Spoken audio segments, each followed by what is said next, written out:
Dans notre pays, un multirécidiviste condamné pour provocation à la haine raciale peut arpenter librement les plateaux télé. Mais un humoriste qui fait une blague approuvée par le tribunal est mis à pied sur notre service public. Qu'il est triste, ce service public, qui se dit Charlie mais qui bâillonne la bande à Charline.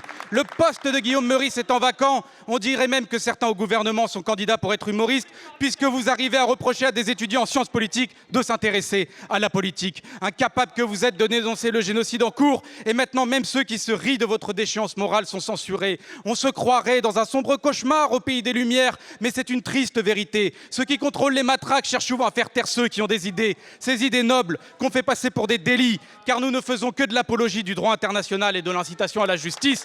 Et il faudrait désormais s'excuser de faire sourire les gens qui ont envie de pleurer de votre passivité. Madame la ministre, si vous vous sentez menacée par des blagues, c'est que c'est peut-être vous la menace. Quand allez-vous faire respecter la liberté de la presse et la liberté d'expression en France? Et sur le sujet justement de l'humour dans les médias, est à évoquer avec mesure, mais sans aucune caricature. C'est important de le préciser parce qu'il peut y avoir de la confusion entre une décision de justice qui a classé justement une plainte et puis une décision de l'Arcom.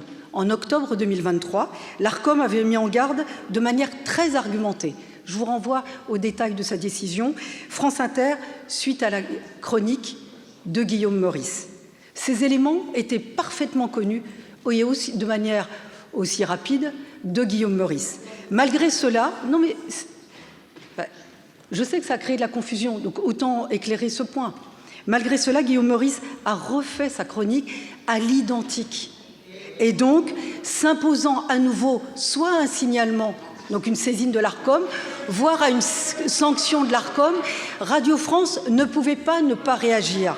Et donc, vous indiquez à juste titre le classement par la justice de la plainte.